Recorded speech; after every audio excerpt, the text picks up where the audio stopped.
Welcome to the award-winning Women in Healthcare Leadership podcast series brought to you by Medscape Education. Our mission is to educate, advocate, and inspire women in healthcare to lift as they rise. Each episode brings you voices of leaders who are breaking barriers and leading the way in advancing women's health. Join our global community of listeners as we hear from her. Ready to be part of the movement? Let's dive in. Welcome to today's recording of our Hear From Her Women in Healthcare Leadership podcast series. My name is Yelena Sparopoulos, and I'm the Vice President of Education at Medscape. I am really excited to have two outstanding panelists with me today. I have with me today Dr. Nieca Goldberg, who is an author and cardiologist at New York University. Welcome, Nieca. Thank you. It's great to be here with you. And also, I have with me Nieca's good friend and colleague, Dr. Maria Ryan, who is the Chief Dental Officer at Colgate-Palmolive. Welcome, Maria. Thanks, Yelena. It's great to be here with you. So, before we start, I wanted to just open up the podcast and ask you both, can you comment on what prompted you to enter a career in the field of healthcare? I don't know, Nieca, maybe you want to go first. Well, it's really quite interesting. When I was growing up, my father had heart disease when he was young. He was diagnosed with heart disease when he was 47 years old and had a bypass surgery at 52. So I was just in the senior year of high school, and I decided to, when I went to college, to major in biology with plans to go into medical school. And then, as people commonly do when they're going through high school, college, they volunteer over the summer. And I happened to work with a cardiologist who later became my mentor. And that's how I became a cardiologist. It's interesting, Nisa, that I kind of have a similar path in that my father had diabetes and actually heart disease as a complication of that. So I grew up with thinking about health and healthcare. And when I went to Barnard College, where we both went, I was also a bio major and a chem minor, and I was interested in medicine or dentistry. And I went to school with some brothers whose dad was a physician and whose one of the brothers was a dentist. So I actually spent time in their offices and decided that I would like to go into dentistry. And I always had an interest in the science and the connections between oral health and overall health. So when I was in dental school, I did a lot of research. And when I went on to my residency, I decided to get a PhD. And the focus was on diabetes and the connection between diabetes and oral health. So I was able to kind of put it together with my interests because of my dad and the disease that he suffered with for many years and the complications of that. And that's actually a great segue into what I wanted to ask both of you next. Obviously, Maria, you've had an outstanding career in the field of oral health, and Nieca, you've focused on cardiology, right? And very often, I think these two fields are viewed as very separate, without a lot of connection between the two. But I wanted to discuss with both of you this concept of total body health and total body care. And Maria, I know you've been a champion for many years. You've spoken a lot about the need to integrate oral health into really medical education, medical practice, and the disconnect that currently exists between medical and dental professions. Can you comment on this and the importance of really integrating oral health into medical care? Well, that's a really important point, Yelena. I if you think about many, many years ago, um, is particularly in Europe, people would go to medical school and specialize in dentistry. So it was recognized that, what happens in the oral cavity really impacts the rest of the body.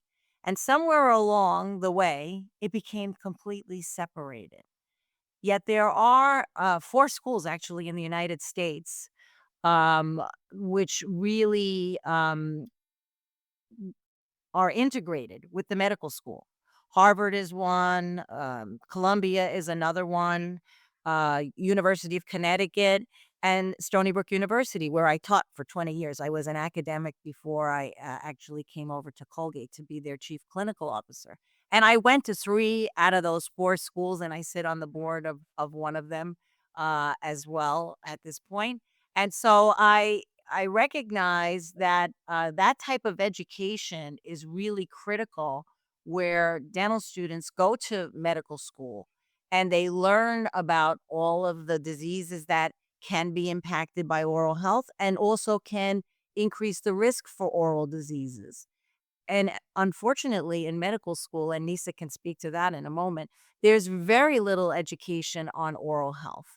And we have actually at Colgate created a relationship with a physician up at Harvard who has created a program called the 100 Million Mouse Program, where they have advocates in different states who are nurses, nurse practitioners, physicians, physician's assistants who are given an oral health curriculum to bring into the medical schools so that physicians understand the importance of oral health to overall health and well-being because infection and inflammation which drive most oral diseases needs to be addressed, whether it's in the mouth or anywhere else in the body. So physicians really understand that. And actually, Nisa and I have spoken together at meetings about the connections between oral health and cardiovascular disease. So I think, educating consumers about those connections is important and our patients about those connections, and then educating other healthcare providers so that we can work jointly on overall health of our patients. So I think that's a really important point, Galena. And Nisa, I think, again, perfect segue into your perspective on this as a cardiologist. Well, I think it's really very important to point out that we tend to silo specialties in the healthcare system, and they silo parts of the body. And I think this is a wonderful way by incorporating oral health to begin to think of total body health. For instance, there is a link between oral health or periodontal disease, or sort of oral non health, periodontal disease, and the inflammation that's created due to that, increasing potentially risk for heart disease. And studies have been published that link individuals with periodontal disease with having high blood pressure, and that's how it connects to the heart. I wanna just point out a really interesting thing in my medical school, career when I started medical school, my one of my anatomy professors was a dentist, and we actually did have talks on oral health. And the really, interesting thing about the oral health hit home when so many of my patients during the pandemic came in talking about having dental problems and looking for specialists to take care of them and helping them navigate that. I will say it's a challenge, particularly in New York City, in terms of access to dental care because many of the insurance plans that cover dentists don't really reimburse very much. And that's one of the limitations for people to go to the dentist. Absolutely. I think that's a very well stated and a common issue and a challenge. I also did want to discuss a little bit more about issues and challenges that women face in particular. Today, the title of our podcast is Hear from Her, and that's been a great theme in all of our discussion with all of our panelists. So, Maria, I want to start with you. When it comes to total body care, what do you see? What do you believe are some of the specific challenges and issues that affect women in particular? So, it's very interesting, Yelena, that as we age and through our lives, there are hormonal changes that take place during puberty, during pregnancy, during menopause. When we think about oral health, that impacts your risk for developing various diseases. And Nisa mentioned, periodontal disease, which is a disease of infection and inflammation. And so, and I'm a periodontist, so that's what I treat. When I had my practice when I was out at Stony Brook before coming to Colgate for over 20 years. And so we saw that young girls would develop gingivitis, and this was something during menstruation. It was always evident, in many people at risk, that during the menstrual cycle you could see significant gingival inflammation, and that's a sign that they would be more prone to developing periodontal disease, particularly during pregnancy.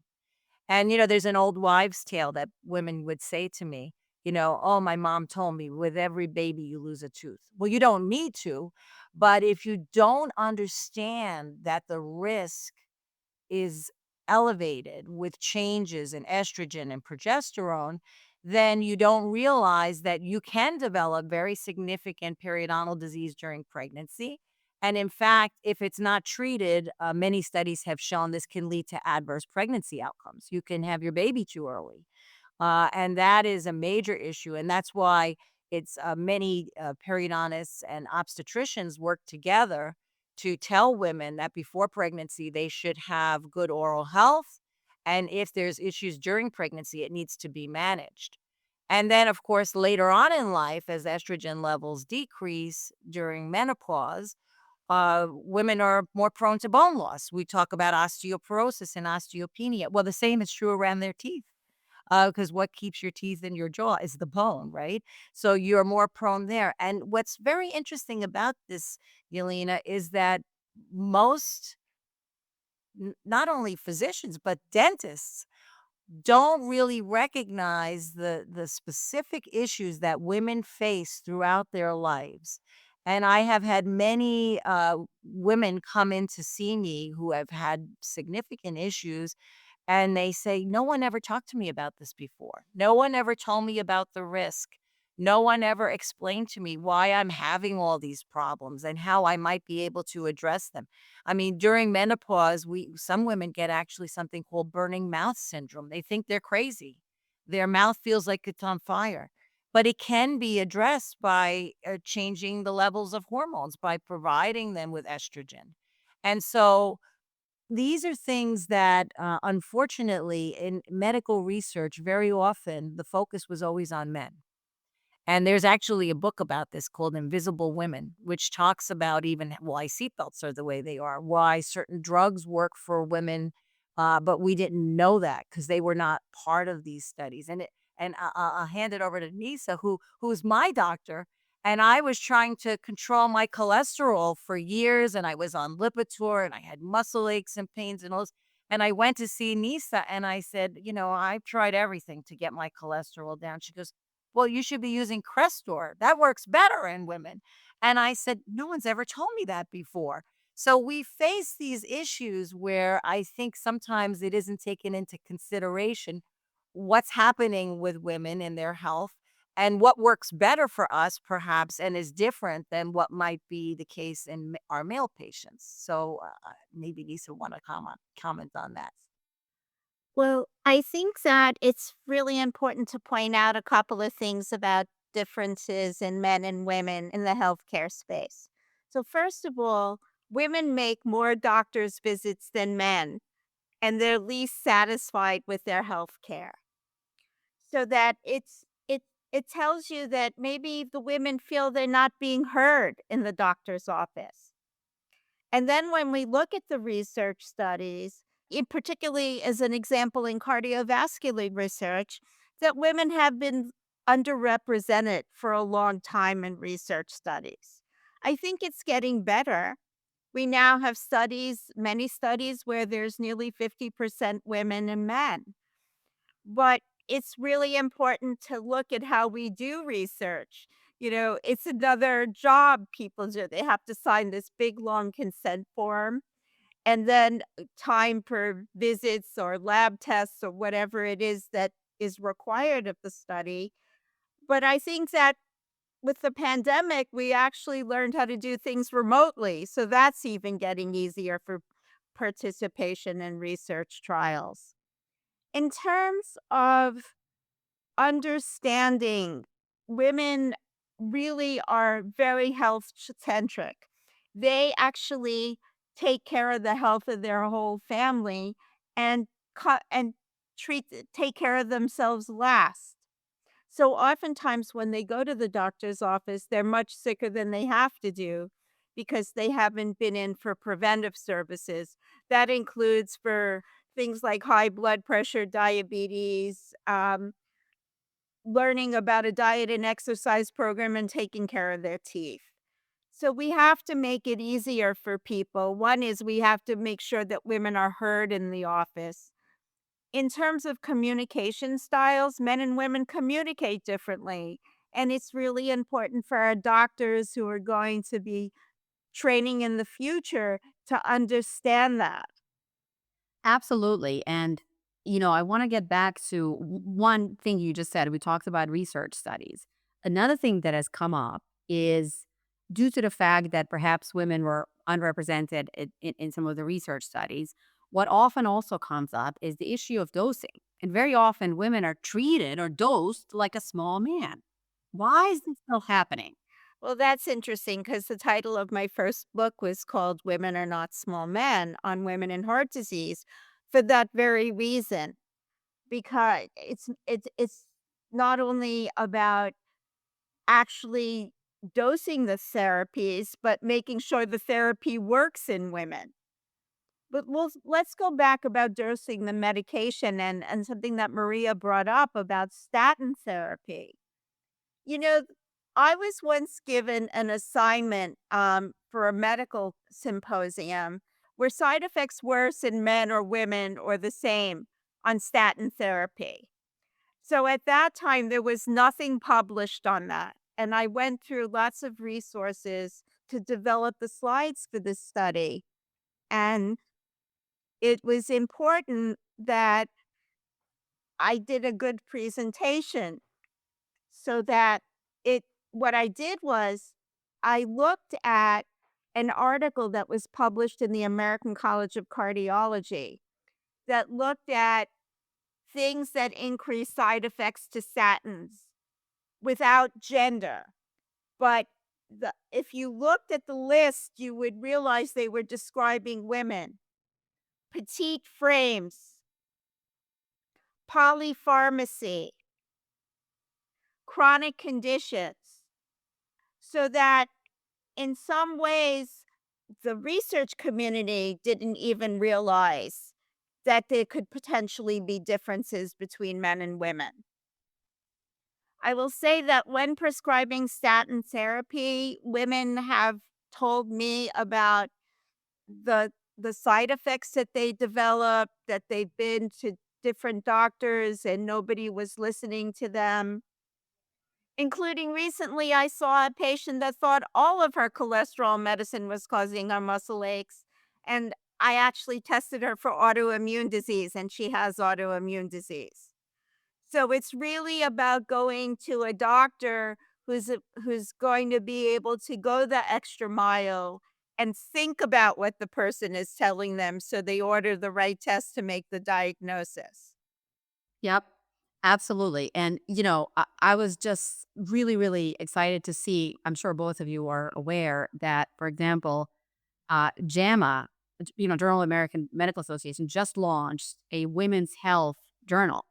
And in their very first editorial, the very first issue, we just launched in September of this year, they talk about the fact that for years, so the term women's health has been a proxy for menopause, reproductive health, maybe breast cancer, right? But nobody has thought of women's health in this holistic way.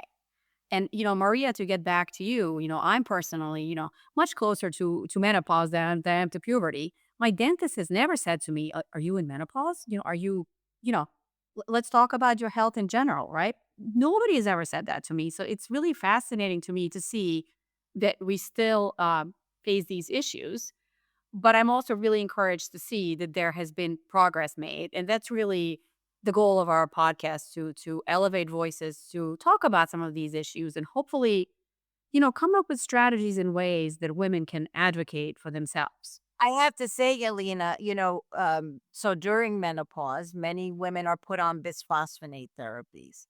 And it took many years for people to recognize that one of the side effects of bisphosphonate therapies is bisphosphonate related osteonecrosis of the jaw. And so we had to put that into many of the studies that were being done as the newer bisphosphonates were being developed. And we found with some of them it was more common than others. But it was very important for women to recognize this because, and for dentists to understand this, because as you went to extract a tooth or put in an implant, suddenly many of these women, the bone is very different and we were having major complications. So once again, as Nisa said, you've got to watch what's happening, look at the adverse events of various drug therapies, and understand why, certain people may be more prone to these. And it's usually women who are on bisphosphonate therapies. Now, I had male patients also who required bisphosphonate therapy. I mean, osteoporosis can happen in men as well, but it's far more common to see it in women. And so, it's just really, really important to do the kind of analyses that Nisa was talking about when we're doing our clinical studies, and we run over 200 clinicals here at Colgate a year. And it's important that we have women who are in these studies. And so and the NIH now and the government, if you have NIH funding, ensures that women are represented in studies. So that's why you see more data coming out about the impact of various therapies on women versus men. Absolutely. And that actually brings me to my next question. And that is centered around, you're both women in leadership positions. We talked a lot about how important it is to advocate for other women, for ourselves. So, can you comment on maybe a couple of things that you have done in your career, in your, professional life, to advocate for women, to ensure that they're represented, that these issues are discussed? I don't know, Maria, if you want to go first. Yeah, I mean, I've been very fortunate over the years, and I think Nisa probably can say the same. Is when I entered into my profession, there weren't many women, and I had great mentors, both male and female, and sponsors. So mentorship, sponsorship is really important, and exposure to certain programs that are very helpful. I went to a program when I was an academic called ELAM, which is called Executive Leadership in Academic Medicine, which is at Drexel Medical School. And it was initiated initially for physicians. At that time, their dean had recognized that even though there were more and more women going into academic medicine, there were very few chairs, very few deans who were women. And so they created this program to provide women in academia with the expertise that was needed for those types of positions, almost a mini MBA, because you are running a business when you're in medicine, whether you're in an academic medical center or a dental school as well. And so they then added on, it was 40 women in the beginning that were all physicians. They added on about 4 or 5 positions for women in dentistry. And actually, that program has put out many of the female deans and chairs in medicine and dentistry over the years. So, developing programs like that to increase awareness and opportunities for women, I think is important, but also understanding the unique challenges that women face. I think Yelena, you mentioned, or Nisa had mentioned, that we are the primary caregivers, right? So you give birth, you have children to look after, you have your parents, the sandwich generation, as elderly parents to look after. And I think having a supportive spouse or partner, having a supportive family and friends and colleagues is really, really important because if you look at it, most of the time, it does fall on women to take on those responsibilities. So I think it's really, really important there.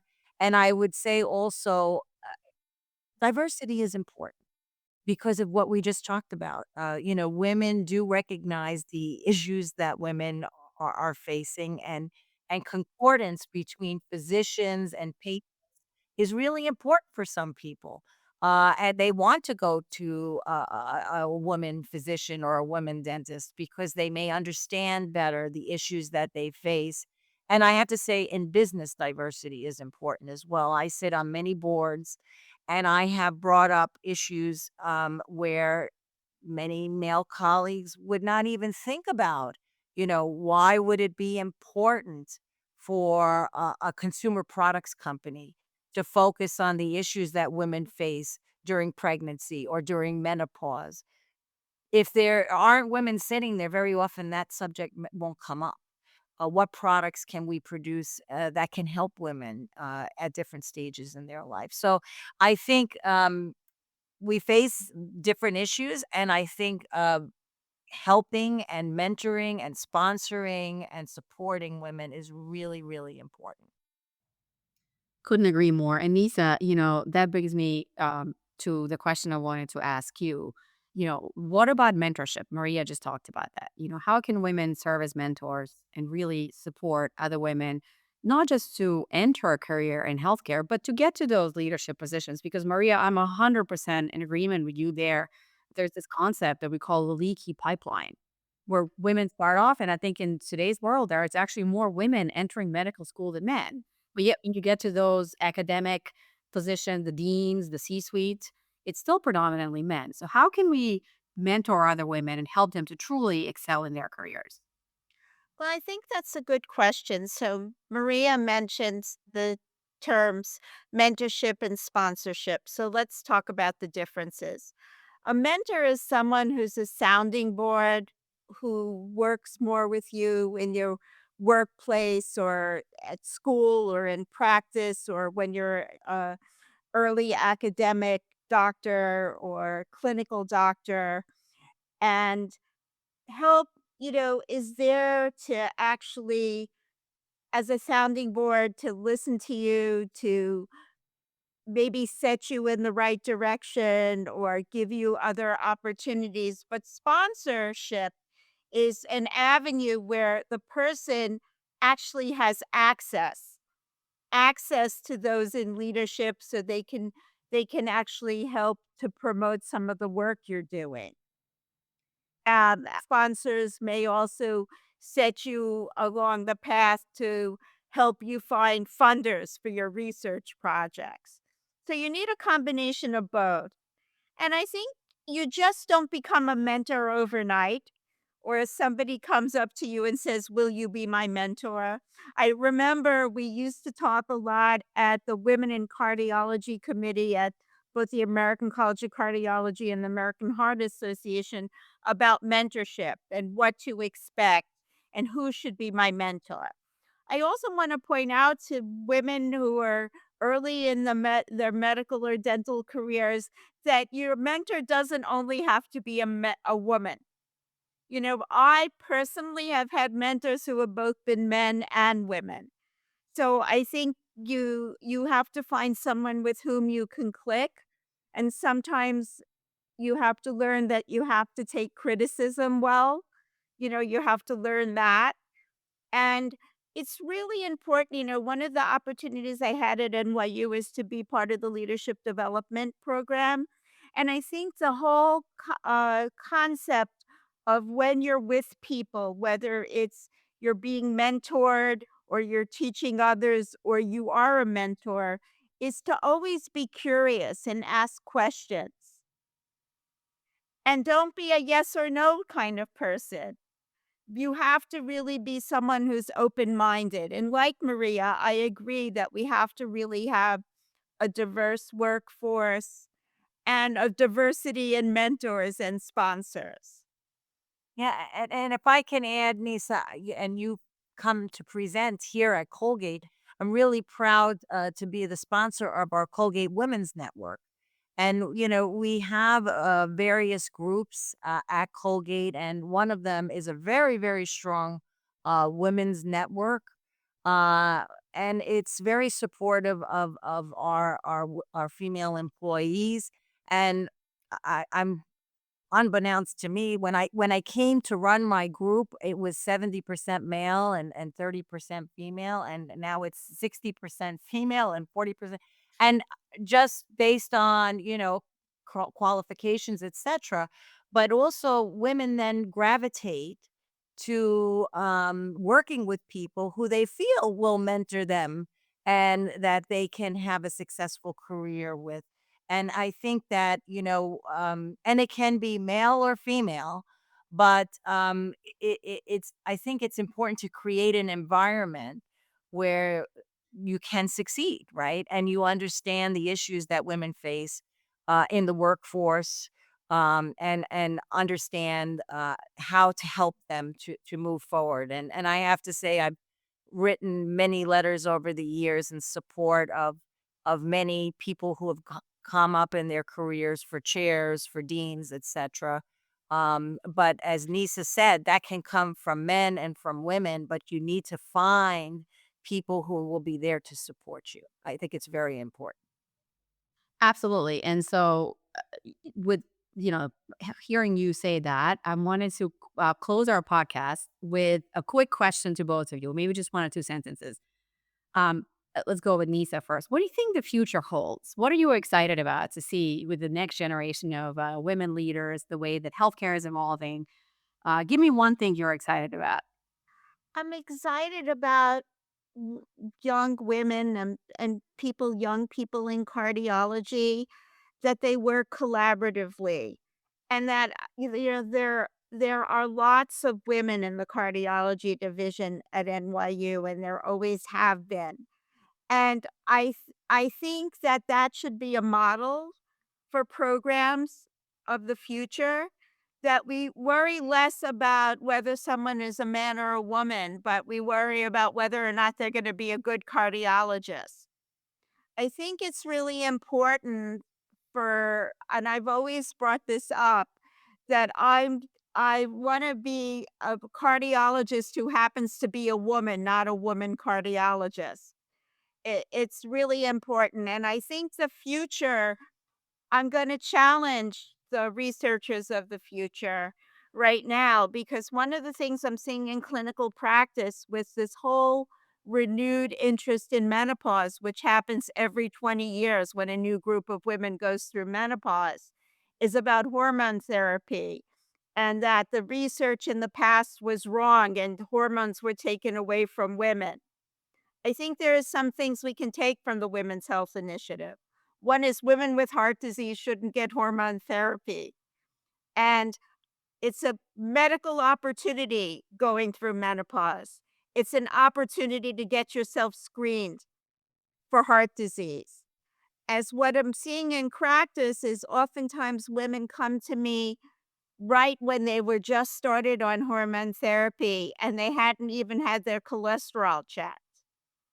And they had a premature family history of heart disease, and no one got that history. And I've ordered CAT scans, CT cardiac calcium scores, and they've had plaque buildup in their arteries.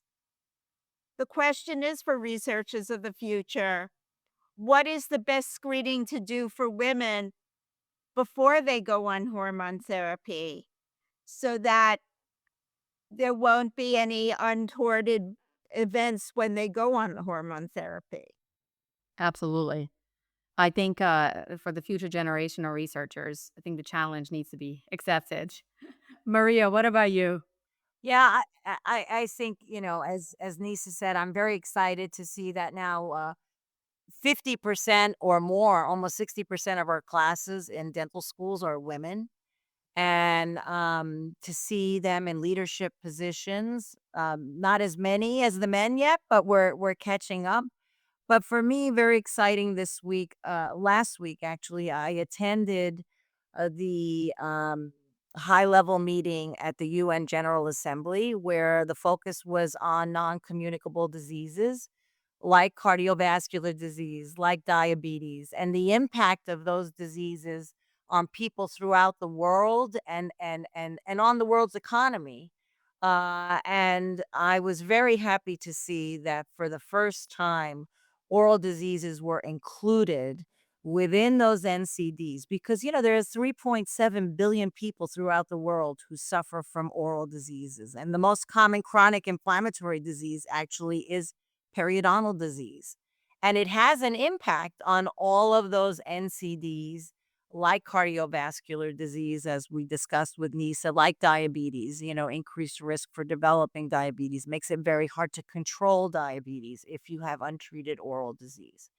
And, the costs of those untreated oral diseases is about $323 billion globally, with half of it being in treating those diseases, and the other half is in time missed from work, time missed from school for children, and parents who have to stay home and take care of children with oral diseases.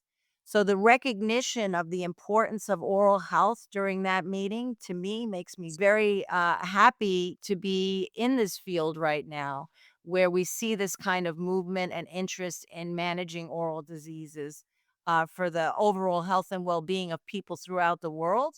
And also, there is an economic rationale for investing in oral health. And we see now chief dental officers, even here in the US, for Medicare and Medicaid, advocating for oral health for people here in the United States. And the same is true in other parts of the world. So I'm really excited about that.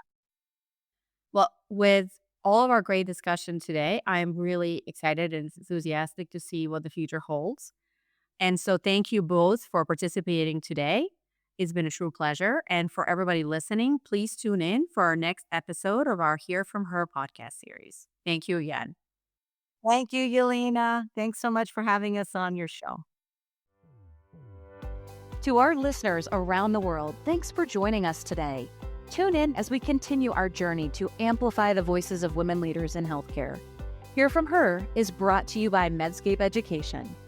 Please subscribe to Hear From Her on your preferred podcast channel and follow us on LinkedIn. Until next time, remember to lift as you rise.